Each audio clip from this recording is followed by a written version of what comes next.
The other misconception is that renewable fuels are going to be the same cost as fossil. They're not. It's very, very complex, and the governments around the world, they really need to step up. I think the conversation around the energy industry can be really depressing. There has to be some sort of light at the end of the tunnel, otherwise we wouldn't be having this conversation. Yes, it's going to cost trillions of dollars in investment, but we're the only part of the globe that can afford it.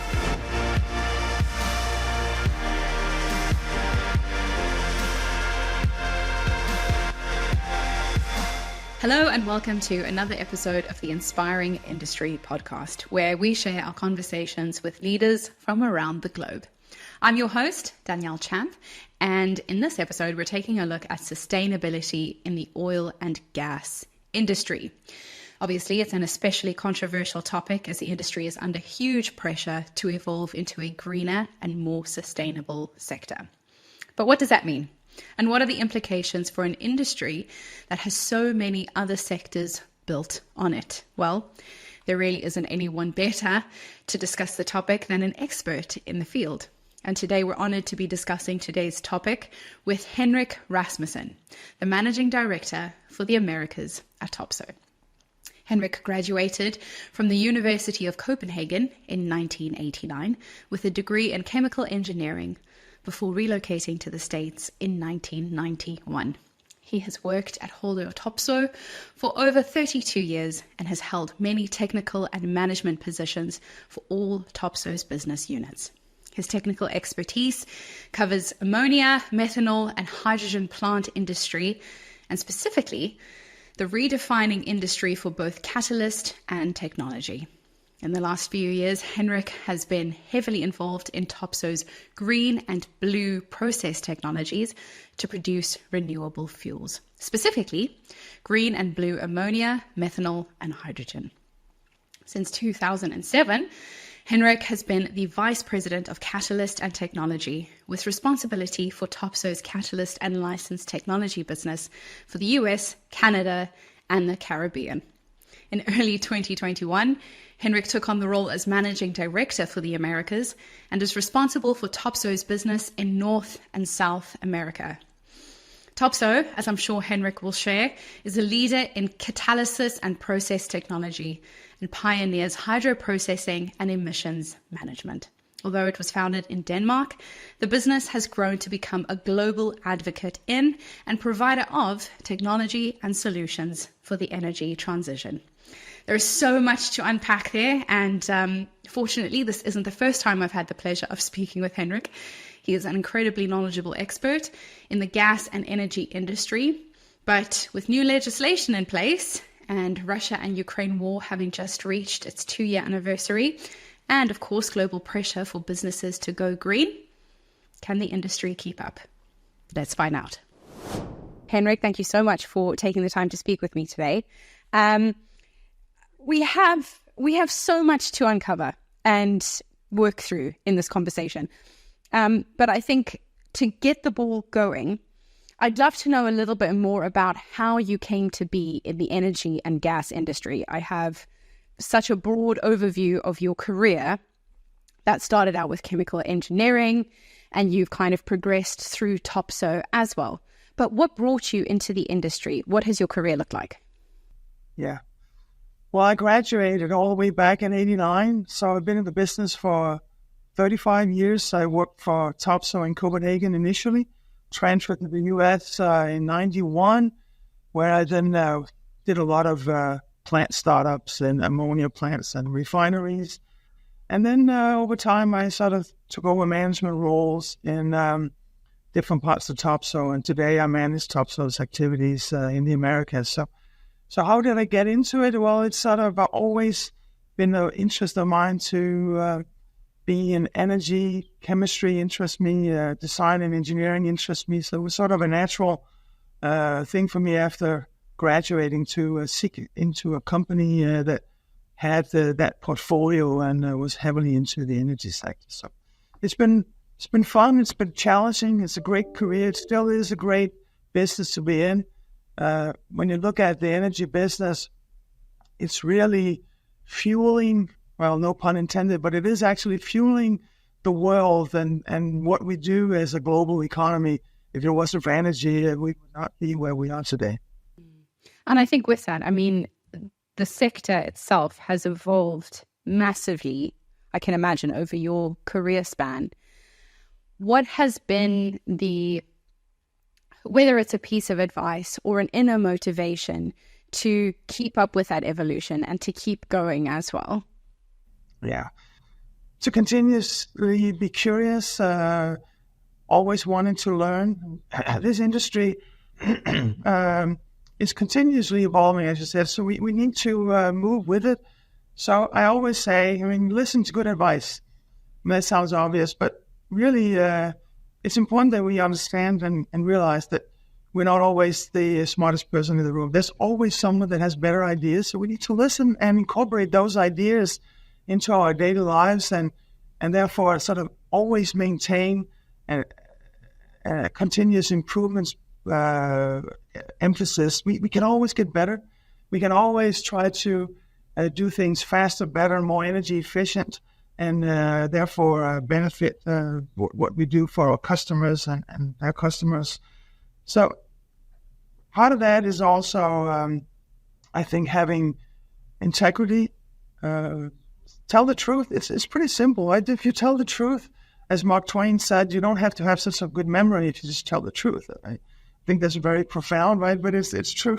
So if you have integrity and lead by example, then people will follow that. And if you do what you say and say what you do, and if I believe in working managers as a way of showing that you understand the business and you are willing to pitch in. It's easy to lead by example if you're a working manager. So I think those are some of the things that I believe should be part of what you do as a leader in the industry, but really be focused on continuous improvement, because we've come such a long way. If you look at the industry, when I started in the industry, there was a lot of air pollution. That we have pretty much solved today. If you look at cities 35 years ago, there was smog everywhere. There's still a little bit of smog left, but not the way it was in the past. Rivers were polluted much to a great extent in the early days. That's not the case anymore. We have really, really come a long way. The energy business has done tremendous effort in cleaning up their air pollution and other pollutions, and have gotten so much more energy efficient. So the industry is continuously evolving, and we're getting better and better and better, and we're not even done yet. There's much for us to do, and it's exciting to work with our customers because they have that same interest. They also want to do better. They have continuous improvement. Safety is another area where we continuously improve. So and that's what makes this an exciting business to be in, because it's never the same. And I love that, because I think you brought up a couple of points there that I'm now thinking for people who are kind of in a similar position to where you were in 1989, fresh in the industry, learning more about it. And for those graduates who are looking to work in the industry, I think because it is such a controversial sector at the moment, what would you say to those graduates to encourage them into it from that leadership perspective that you spoke about? Realize that you will be part of something huge. We are going into the energy transition, decarbonization, and we have to do that in a smart way. So we need the brains to come in and help us do this in the best possible way. There's so many things that they can learn and do, and it's truly exciting. We see graduates coming to Topsoe because we are in the center of the decarbonization with all our technologies. We're making renewable jet and diesel from fats, oils, and greases. Who would have thought that we would do that 30 years ago? But it generates a fantastic product. And I think new graduates, they see that as it's really exciting that they can be part of something. They can tell their grandchildren, I was part of the time when we transitioned, we went into to cleaner fuels. However, we will not, of course, be weaned off fossil oil and gas for a while, but it's important that we take the steps. And I think the new generations, they want to be part of that. They want to be part of that journey. I think it's harder for the energy sector to find graduates that maybe want to go into coal and so on. Those are harder arguments to have, but the energy sector is transitioning so fast that it truly attracts young talent. I love that. You kind of touched on a bit of, what the work that you're doing, which then leads me on to discussing Topsoe. Could you tell me a little bit more about the business and why it's such a big name in the industry? Yes, Topsoe is an old family owned company. Helder Topsoe started it back in 1940. So it's still family owned. 69% is family owned. The employees have about 1%, and then Temasek owns the remaining 30%. Topsoe was actually pinpointed to be on the Manhattan Project back in 1940 by the U.S. government. So there was a American transport out of Copenhagen in 1940 when the Germans invaded Denmark. So the last flight out, Topsoe was supposed to be on that flight to be on the Manhattan Project. But his son got sick that evening with pneumonia, and they had to go to the hospital. So his wife said, okay, since we're not going to America, Topsoe, you need to do something with yourself and start a business. And that's how Helder Topsoe got started.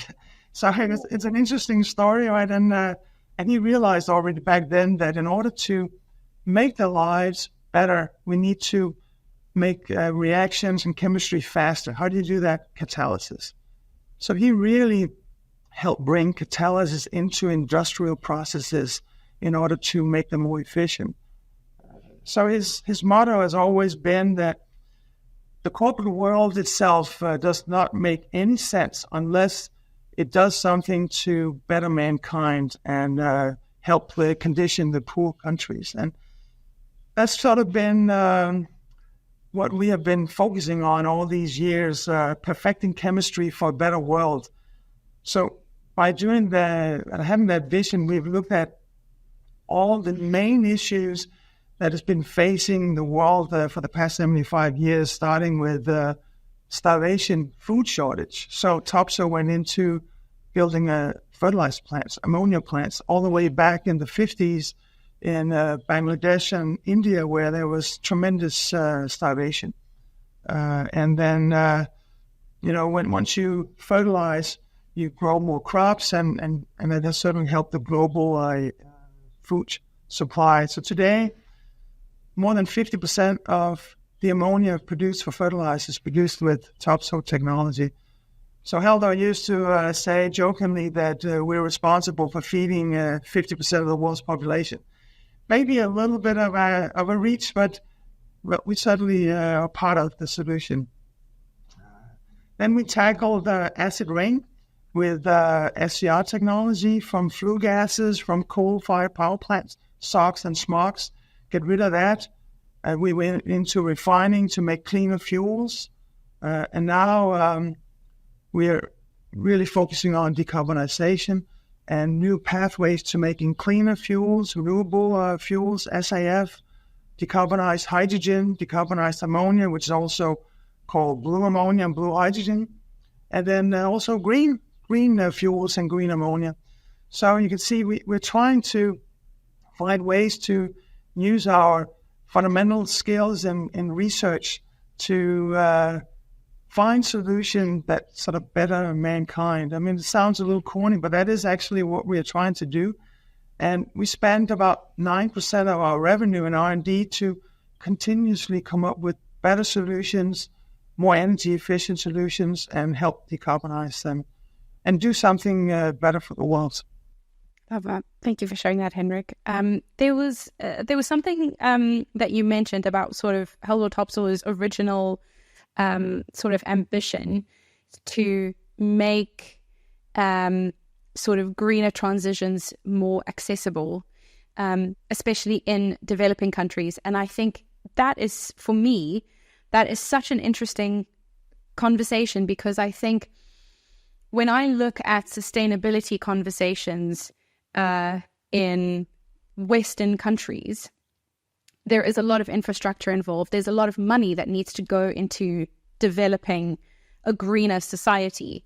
And I think about developing countries might not necessarily be on the back foot of that, but are just a couple of phases behind. So how do we, I suppose the question is, how do we bridge that gap? Yeah, it's very complex, but I think when the developed world, we have a responsibility to lead the way. You could say all the developed countries have emitted CO2 for decades. So it's also up to us to clean it up. And yes, it will cost a lot of money. It will be very expensive. And these new fuels are going to be more expensive. It's not really fair for us to say, oh, the developing countries, now you're starting to emit. You can't do that. No, we need to take the leadership position ourselves and say, okay, we have been doing this for 100 years now. And we're part of the problem. So we need to be part of the solution. We can't just tell the countries that can't afford it that they need to be the solution. We need to step up and basically, pay the money that it costs to help the globe.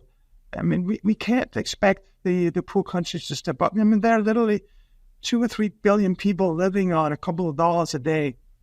It's not fair. It's not something we cannot say to that part of the world. You need to spend 50% or 3/4 of your income on energy. They need to have access to cheap energy still. That cheap energy is the one thing that pulls people out of poverty. So it's up to us in the developed countries. We can afford it. We can afford to pay extra for energy. Do we want to? No, maybe not, but we need to have that social responsibility that we put the CO2 out there. So it's time for us to clean it up. And yes, it's going to cost trillions of dollars in investment, but we're the only part of the globe that can afford it. Developing countries simply cannot afford it. And I think that's also such an interesting perspective, because it changes perceptions of what then defines developed and developing in the conversation of sustainability. Because like you said, living in England over this side, living in the States, your side, there is an overpopulation. And so I think with more money comes more cars, more buildings, just kind of more infrastructure in general. Whereas for me, also with a background in South Africa, I think that whole picture just looks different. And so you can't then copy paste from solutions in the US over into solutions in Africa. And I think what you're saying is spot on. It's molding that solution within the country that it fits, rather than copy pasting. Yeah, and the production of SAF is happening in the U.S. and it will continue to grow in the U.S. It's not going to be as readily available in Africa and other places. So airliners originating from those parts of the country, of the world, cannot fuel up on SAF. Well, maybe that's okay. They will just have to fuel up when they come to Europe and to the US and other places around the world where we can afford to do it. We have to be careful between the food and fuel discussion, right? I mean, you can't favor fuel over food and let people starve either. So it's a very complex dialogue, a very complex situation. But we do have the technologies to get us there. And we just need to focus on the technologies in the developing countries that can make an impact on the decarbonization right here and right now. So that's why I'm saying there's a lot of different pathways, and not one of them are the silver bullet. We need them all. We need all the different ways of making renewable fuels and green energy, but they all have different timelines. They all have different degrees of commercialization and different degrees of scale. The reason why we are in the US currently focusing on renewable fats, oils, and grease production, feedstocks for making SAF and fuel, is because it's available. And we have them up and running now. These projects are running today, but we're also focusing on blue ammonia or decarbonized ammonia and blue hydrogen, decarbonized hydrogen. Why? Because we can make them in the US with natural gas, which is in abundance. We can combine it with sequestration of the CO2 underground, CCUS, which is possible to do in almost all states of the Union safely and securely. And then we can decarbonize right here, right now. These projects are commercially proven at mega scale. So if we really need to get to the 1.5 degree or limit the global warming to 1.5 degree, we need to do something now, right? We need to have some scalability that can get us there right now. We can't wait 10 years. I mean, the energy transition will eventually go towards green e-fuels and electric-based electrolyzer fuels, etc., etc. But we are far from the ability to get there now. There simply is not enough renewable electricity on the globe today, and it will take us many, many years to build enough to really transition all the way to green. Green is still very important. It's part of the solution, but these projects will be small to begin with. They will eventually scale, but they can't scale right now because we don't have the pieces. But we do have all the pieces to get there with blue ammonia and blue hydrogen, also called decarbonized hydrogen and ammonia, right? So I'd like to talk a little bit more about the sort of energy transition. It's a massive focal point wherever you are. But your perspective has always been really interesting because you believe that we essentially need all energy sources to make that transition successful. And even after that, there will still be that level of dependency. Could you tell me a little bit more about this and kind of, break down what you mean by that? Yes. Today, the globe consumes about 100 million barrels of oil per day. So it's not realistic to think that we are going to eliminate the use of oil. We will see a slow decline, but oil is still going to be the backbone, and natural gas is going to be the backbone of our energy globally for decades to come. So it's important that we continue to also make research and come up with more energy efficient ways of making fossil fuel, and that's actually what Topsoe continues to do. We are also investigating and investing money into making better catalysts to making fossil fuels because it's not going away. So we need both, and the amount of energy we need to fuel the world is so huge that we need all of these different pathways. And as I said before, they come at different times because they're not all at the same stage of commercialization. But over time, we will, as a matter of fact, I think we will even see that potentially nuclear will come back. Why? Because nuclear is ultimately decarbonized electricity at scale. So nuclear can fuel the green wave at a higher scale than wind and solar can. There's only room for so many solar panels and windmills on the globe, and we also need a little bit of land to grow crops, right? So it has to be a combination of all these things. So I don't think that there's one silver bullet here, right?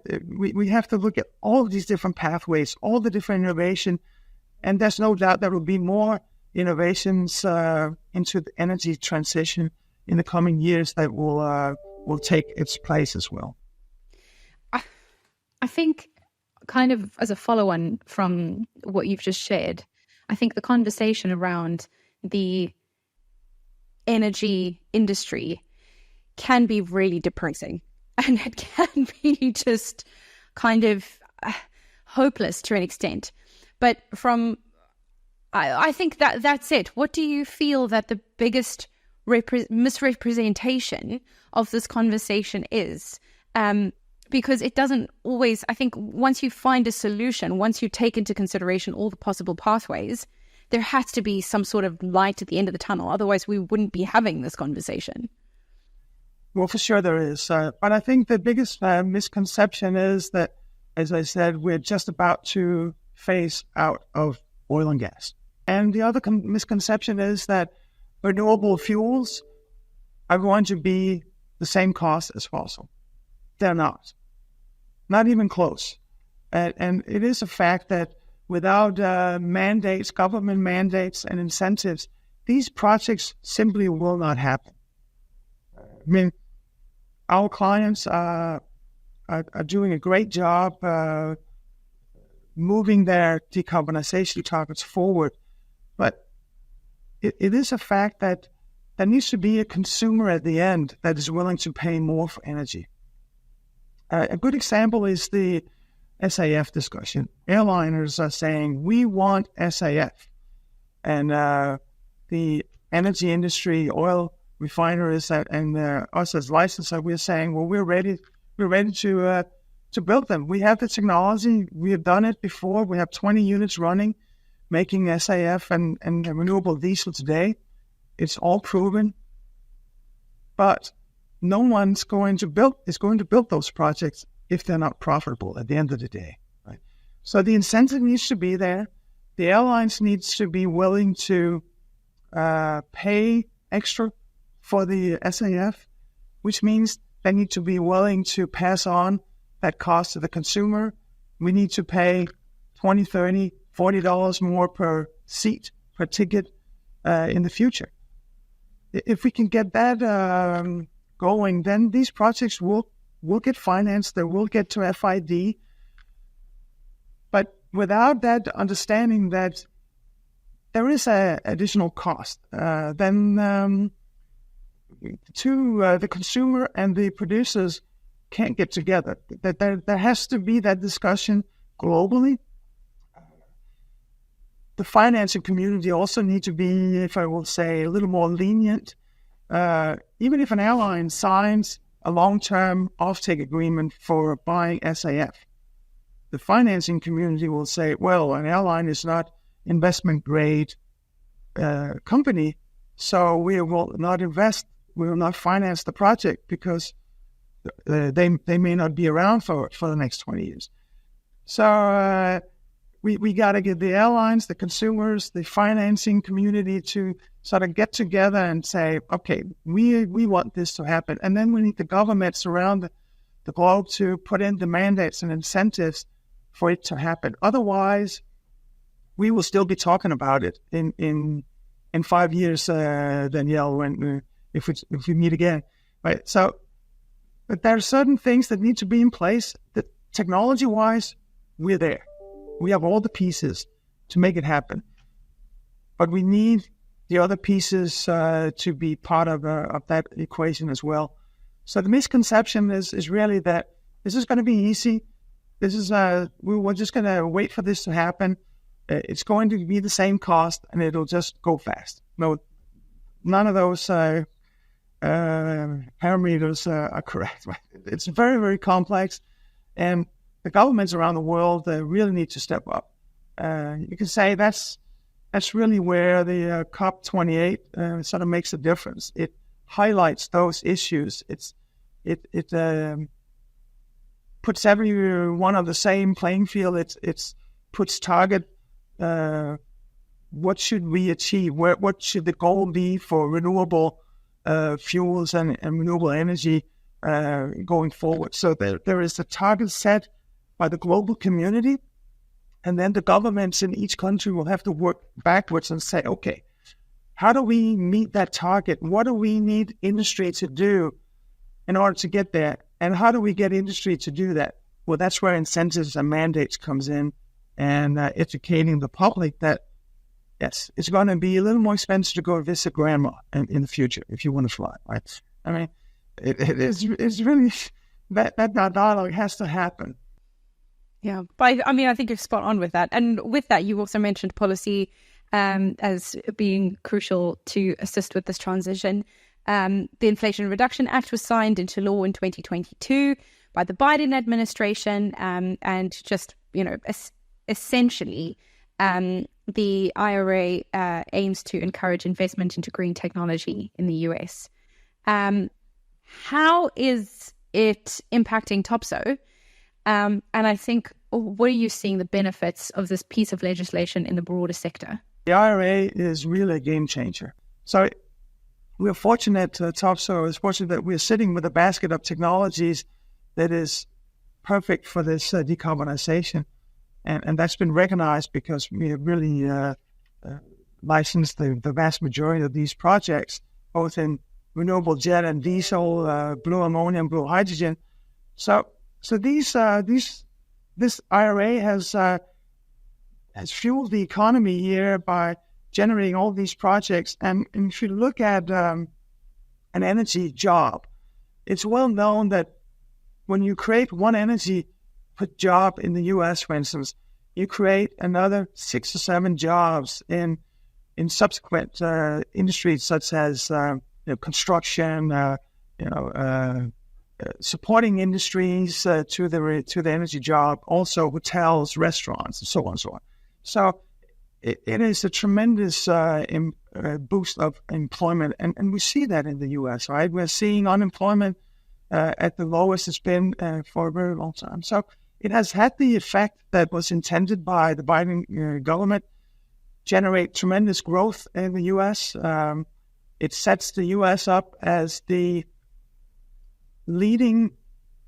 potentially becoming the leading exporter of decarbonized energy to the world, because we can make decarbonized ammonia in the U.S. with sequestration of the CO2. Then that ammonia can be exported by barges to anywhere in the world, and then you can use it to make decarbonized electricity in utility boilers. You can basically fire the ammonia directly in a boiler and make electricity. Now that electricity is made without any carbon emission, because ammonia does not have any carbon molecule atom in its structure, right? So it's really the perfect molecule for decarbonization. And there's many other molecules. Methanol is being talked about as a energy transition fuel, and it certainly works, but it still has a carbon atom in the middle. Ammonia does not. It's NH3. So when you burn it, you make N2 and water. Well, you make a little bit of NOx, but NOx we can take care of with a SCR catalyst like we did years ago. Right? So there's technology around that are proven that can basically use ammonia as a new energy source that is decarbonized. And since the U.S. have the capability of sequestrating, we have the geology that is right for sequestration of the CO2, and we have natural gas at low cost, relatively low cost compared to many places around the world. We have that ability to make these blue ammonia projects a reality. So that's where the IRA is really focusing, just making an impact here in the U.S. right now, but helping export that impact to the globe. So it's not really meant just to benefit the U.S. I think that's maybe a misconception that this is just for the U.S. It's really not. This is benefiting the globe. I love that. And I think I've spoken to a couple of leaders on the impact of the IRA within their sector, and they've shared similar stories about how innovative this piece of legislation is, which I think is quite refreshing, because I think when it comes to tackling industry problems that affect a particular country, a lot of policy that is made is established by people who are not necessarily experts in that field. And so you then have the consequence of this policy not being able to fulfill its goal because it hasn't been structured properly. But it sounds like the IRA has just is spot on. Yes, I mean, I know what you mean, that a lot of times legislation will have unintended consequences, not necessarily understood at the time. And I'm sure that there are some improvements to be had under the IRA. There's certain pieces that needs to maybe fit together a little better, but they're constantly working on it. And there are new addendums or pieces coming out. And the next edition, I think, is in August of this year, that will come with some more explanation as to how some of the pieces fit together.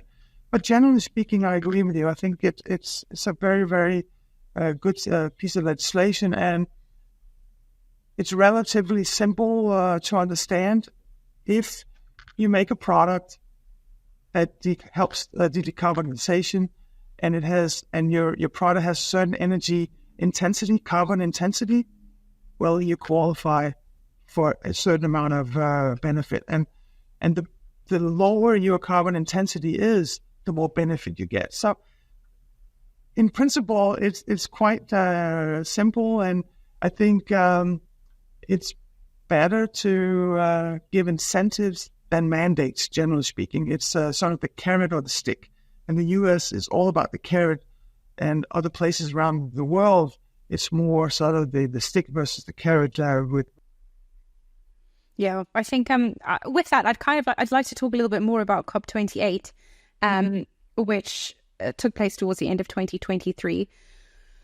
For me personally, I felt that there was a lot of energy around COP26, and that I think a lot of leaders went into that with a sense of urgency and momentum. I feel like as COP27 and COP28 happened, that urgency, definitely from how it was portrayed, that urgency seemed to have slowed down. And I'm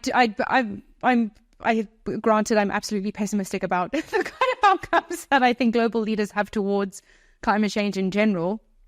But I wanted to know, like, what are your perspective on COP28? You mentioned earlier that it was serving as a sort of accountability tool to a lot of countries. Is it achieving that? We actually have participated in the last 2 or 3 COP meetings, and we were in the last one, COP28, in a very big way. And I did not participate myself, but the feedback from the team that went there was that we really had a lot of conversation with government officials and NGOs and policymakers because they were interested in knowing, well, what is it that your technology can do? So we felt there was a lot of interest in understanding, well, what can be done. So yes, but I think because it's such a complex thing we're trying to achieve here, it does look as if we're going too slow, but that there's just many moving pieces, and I do think it has the benefit. I mean, we when we went there, we had a slogan, Topsoe, let's do the hard part, right? Because we have the technology, we feel that's a good start, but then we need to talk to, as I said, to all these entities about what it is that needs to be in place. The legislation needs to be there, because at the end of the day, as I mentioned earlier, it's going to be more expensive. So if these projects are not making an ROI by themselves, they simply will not get built. And as it stands today, incentives are needed. A good example is that when you take some of the vegetable oils like soybean oil or canola, and you make it into renewable diesel, the going price for a barrel of soybean oil is 3 times the cost of a barrel of oil. So it stands to reason that you cannot make a fuel out of a feedstock that's 3 times more expensive and expect the product to cost the same, right? I mean, something has to give here. So I think COP28 helps bring that awareness to the different governments around the world. Brilliant. My next question, we've kind of touched on it in bits and pieces across our conversation, but I think the gist of it is that the energy sector has been the success of the energy sector, I suppose also setbacks of the sector, are influenced by an array of external factors, whether that is geopolitics, whether that's policy, customers, misperceptions, whatever. Setting aside cost, what do you think the biggest challenge in the industry is at the moment? Well, we talked about that the bankers need to be willing to lend money to these projects and maybe need to take a little more of a risk profile.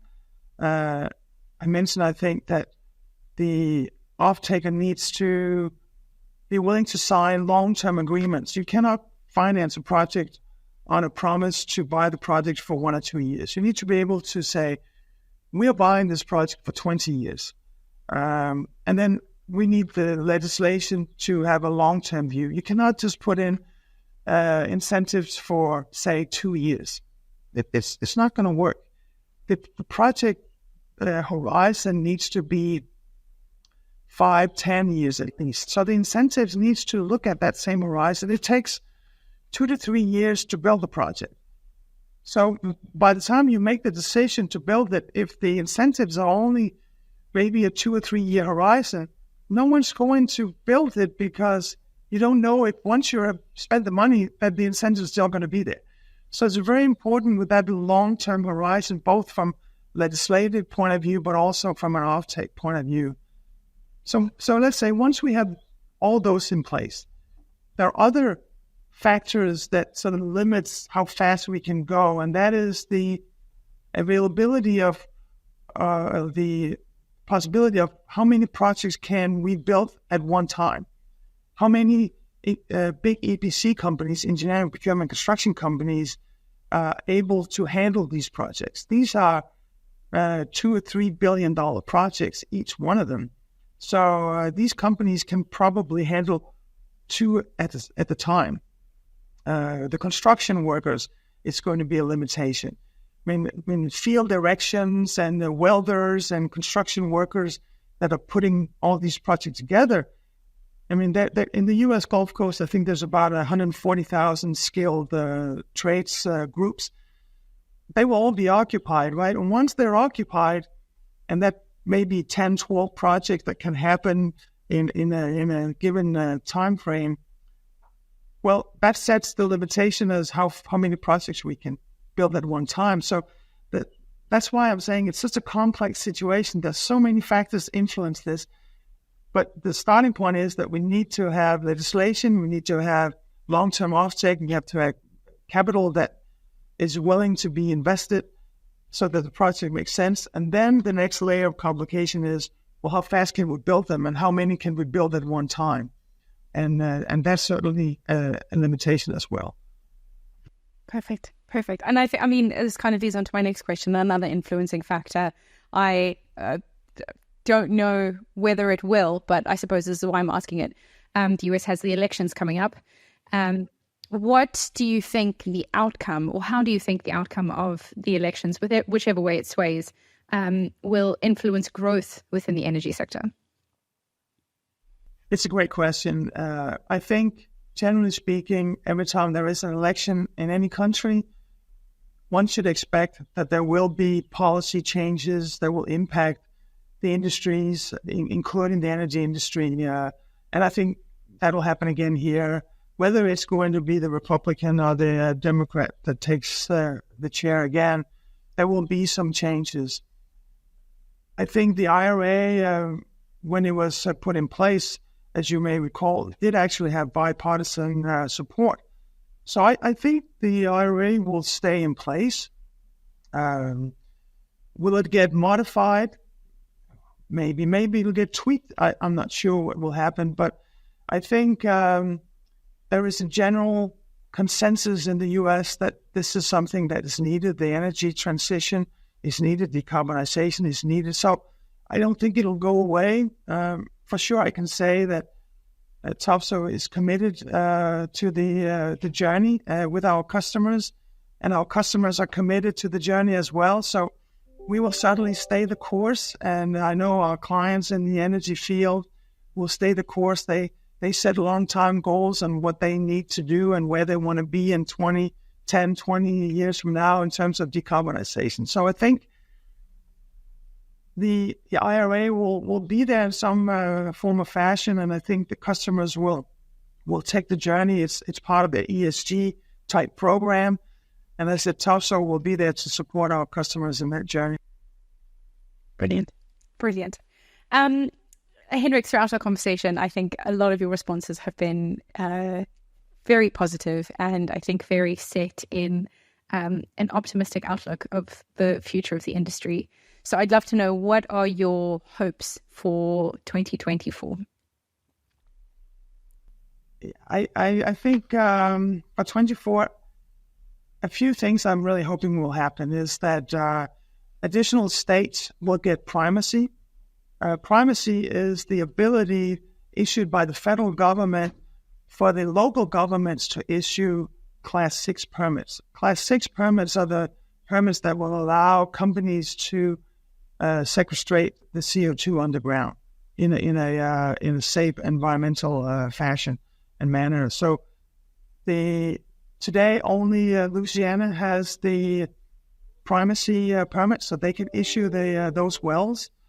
Of course, Texas and all the other Gulf Coast states have applied, and they need to get it also so these projects can move forward. I'm hoping and I'm expecting that this will happen in 24. That will be a huge positive impact on project reaching FID. As you can imagine, if you don't have a place to put the CO2, no one is going to spend $3 billion building a project if you don't know what to do with the CO2, if it's a blue ammonia project. But once those primacies have been given and the permits for sequestration can be issued, it will really take these projects to the next level.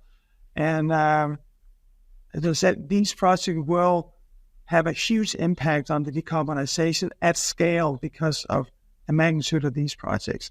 So I think that is one of my expectations that will happen.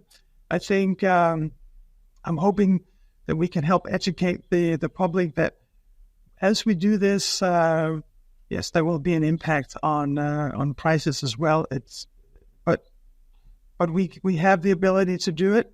We have the technology to do it, and our customers in the energy transition and in the energy companies are willing and able to make this happen. So I think there's a lot of positivity around decarbonization, and I think it will happen. I think 24 is the year where we will really see that hockey stick effect. So there's a lot of things going on in 24 that I think makes 24 be very exciting for all of us.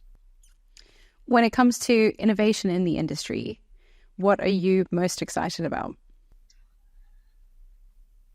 I see a lot of, as I said, new talent coming into the industry that wants to make a difference. I'm sure we will come up with lots of additional good ideas.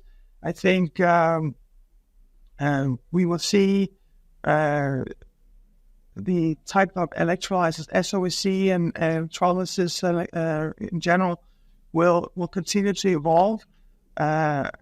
We will find ways to make e-fuels cheaper, but this has a sort of a long horizon, right? But I see that there's lots of innovation around renewable fuels and e-fuels that will make a difference in the future. So it's a very exciting field, and I think that is the reason why we can attract young talent, because of all these opportunities. And I can see it in my own company that when we interview candidates, the first thing they ask about is, what are you doing in the renewable space and renewable energy? And they find that really exciting. So I think we have a lot to learn, but that's what the energy industry is used to. And we always meet the challenge. If you look at all the challenges that we have met so far, and our customers have stepped up to the plate and solved pollution and water pollution, water consumption. And this is just a next chapter in our energy transition. And yes, we will make it happen one step at a time, but lots of new talent. I'm to the point where I'm the old guard, but we need all the new young, bright minds to get into this business and do their part. Lovely. Henrik, that was my final question. Is there anything else you want to add? No, it's been wonderful talking to you today, Danielle. Thanks for your good questions. That's an absolute pleasure. This podcast episode is brought to you by Fine Line Media. Inspiring Industry is written and hosted by Danielle Champ. Our sound engineer and videographer is Gavin Mitchell.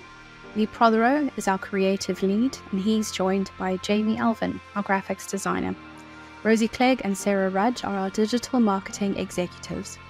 And we'd like to extend a special thanks to our assistant editor, Mary Float, and our editor, Libby Hammond. The views, information, and opinions expressed during this episode are solely those of the individuals involved and do not necessarily represent those of Fine Line Media and its team.